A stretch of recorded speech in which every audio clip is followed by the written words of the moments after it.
This tutorial is for those of you who haven't quite grasped the principles and the workings of masks. I'm going to try to explain it as clearly as possible and show you that the principle of masking is all very, very easy. First of all, why do we use masks? Well, we use a mask to selectively apply the contents of a layer or an adjustment. Where the beginner makes a composite image by bringing in a layer and erasing the bits they don't want, the professional user will always use a layer mask. The layer mask acts as a flexible selection which can be altered at any time, so if you make a mistake you can bring things back.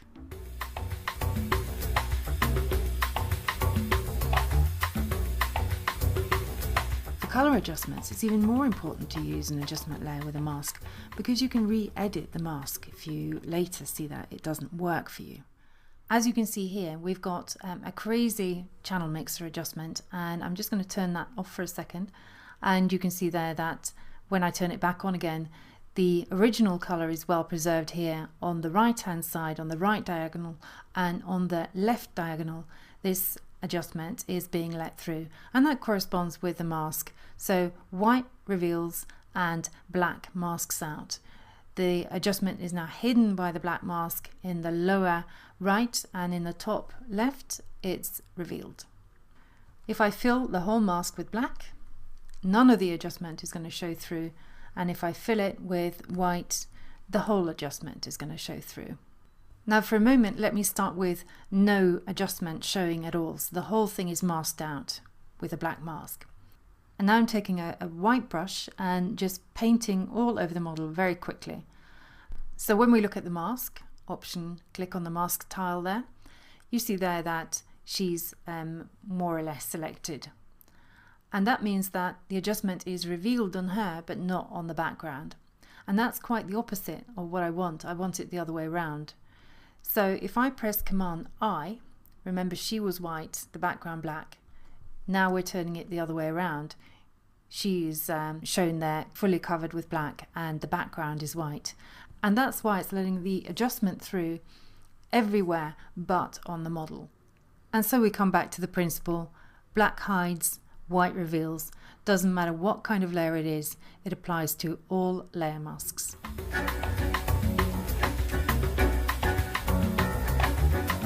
Just to point out the correlation between selections and masks, I now got a selection here of marching ants, and for a moment there I'm just going to refine it just a touch. I'm going to go into the quick mask, pressing Q, and you see here a temporary mask in the channels panel. No other masks are here, just this quick mask. I'm just going to refine it a little bit. I could blur it perhaps, or use a gradient here to just take the edge off the light there. I'm pressing Q to get out of the quick mask and back into the normal selection mode. Now what I'm going to do is save my selection. Normally if you work a bit on a selection, it's worth saving it. So select and save a selection, and I'm going to call it light. And you see it there at the bottom of the channels panel. Now that's a bit different from the quick mask that you saw earlier, because the quick mask was temporary. The light is actually saved here in the channels. If I hadn't given it a name, it would have been called Alpha 1. Now even if I deselect Command D, you still have the stored selection. So a saved selection becomes a channel mask, and let's look at the channel mask where black hides and white reveals. Now this is a pretty simple selection here. I'm just going to click back on RGB, and that's the actual thumbnail of RGB, just to go back to normal again. I'm also going to just show you for a moment what would happen if I clicked on the eyeball of that light. You could then see a rubylith mask everywhere but the place where we selected it. I'm going to turn that eyeball off again. I'm now going to load the selection.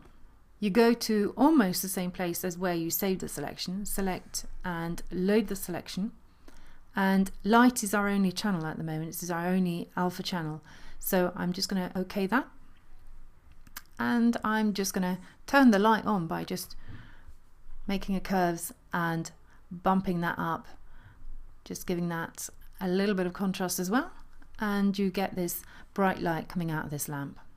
So our adjustment was a curves, a brightening curves adjustment, and as you see it there, you have a mask thumbnail with black all around the area that was selected and the area selected in white. So again, black hides and white reveals the adjustment, or white reveals the layer. And as you can see here, it corresponds beautifully with the channel, the light channel. They are in fact completely identical. Now you may ask yourself if it was necessary to save that selection. No, it wasn't, but I wanted to show you.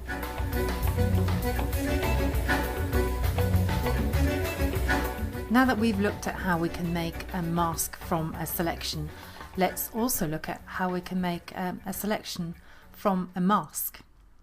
The key to this lies in the channels. You could in essence make a black new channel and just paint in it and load a selection from it in that way. What we're going to do is actually unleash the power of what the image is made of itself, and that's the channels. The channels are in a way the anatomy of the image.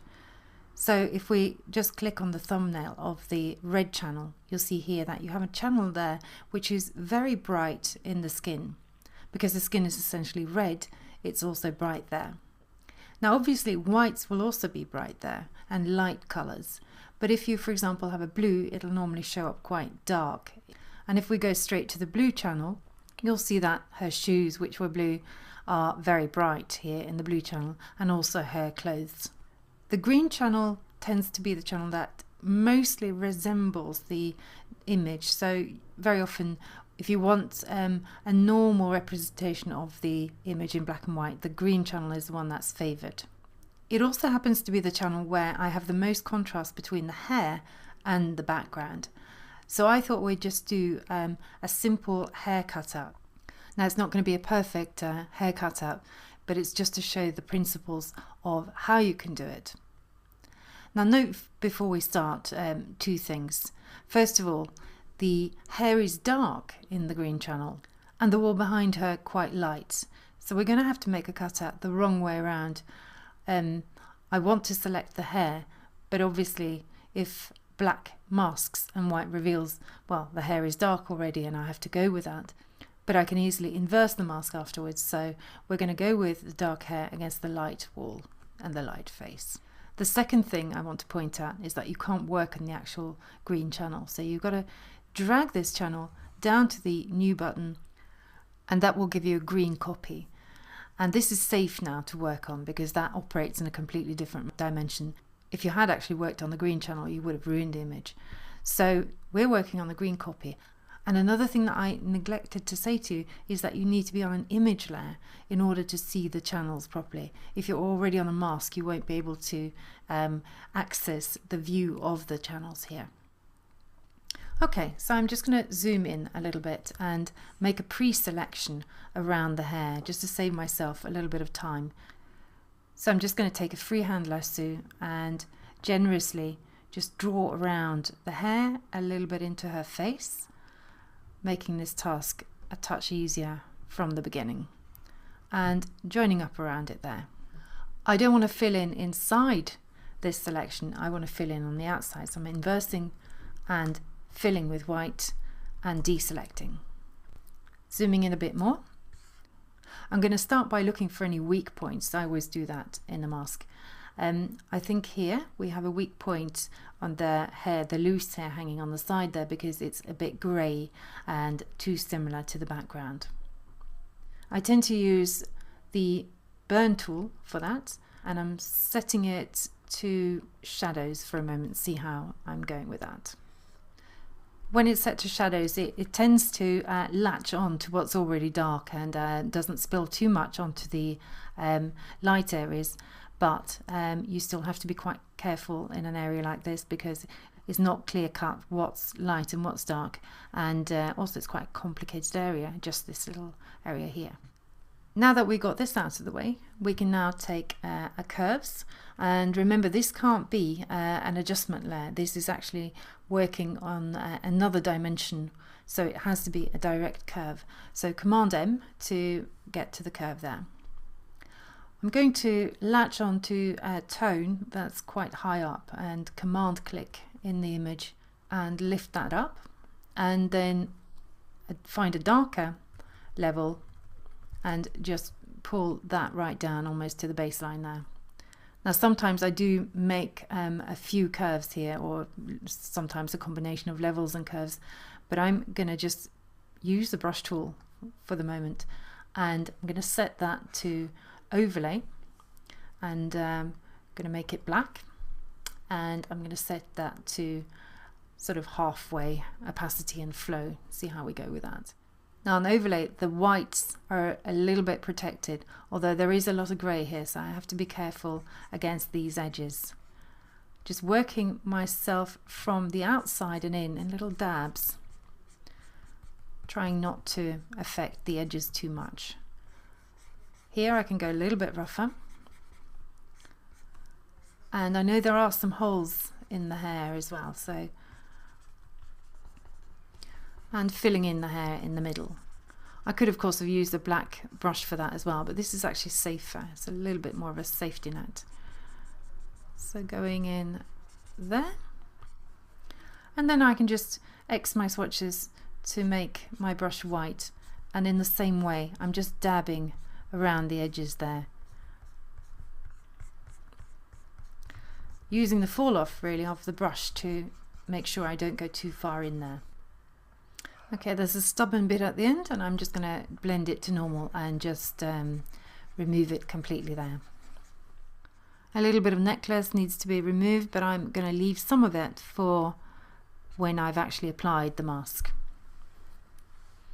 Also, I'm just going to go sample the black in there, making sure there are absolutely no holes in the main body of the hair.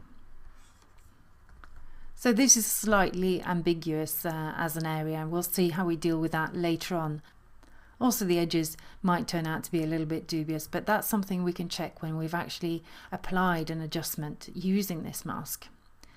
Now I'm going to press Command I to inverse this, and you see here, yes, probably the edges are a little bit dubious, but why don't we leave it alone? I'm just going to take off some of this, and I'm now going to go to RGB again, just clicking on the RGB thumbnail to get back to it. I'd like to put my adjustment right on top there, so I'm going to load this selection. It's called green copy, and the easiest way for me to load it is actually just to command click on it. So holding down the command key, clicking on the green copy thumbnail, and I now am ready to make a solid color adjustment. I think I'm going to go for a crazy red color. Starting out with this, and I'm going to re-edit the color afterwards. Here you really have a good chance to see how the mask turned out. I'm going to OK this and then blend to soft light, and again a very good chance to edit your mask here. It's not so bad. I think I may have a few little bits here that are overspilling, but apart from that, not so bad in the ambiguous area around here. So what I can do is actually option click on the mask, and because I know these areas are a little bit tough, I'm going to take the burn tool and just burn them in a little bit here. Just going to see how it responds before I go to the normal view with it. I've got shadows and exposure of 21, but I'm actually going to set it to mid-tones there so it doesn't act quite as aggressively. Yep, that's a good speed. And then if I go back, alt clicking there, I can then apply this while I'm actually looking at the image. So I'm applying it visually rather than looking at the mask view, which is difficult to judge by. I'm looking at the actual result, and don't think that this is the hair color I'm going to end up with, because I've just gone a little bit extreme there, so I can really see the mask. And you can see also that I've got a little bit of spill here, so I'm just going to zoom in a touch there, take a brush tool, 100% opacity, using black, and just masking off those edges there, and perhaps softening off that edge a little bit towards the face.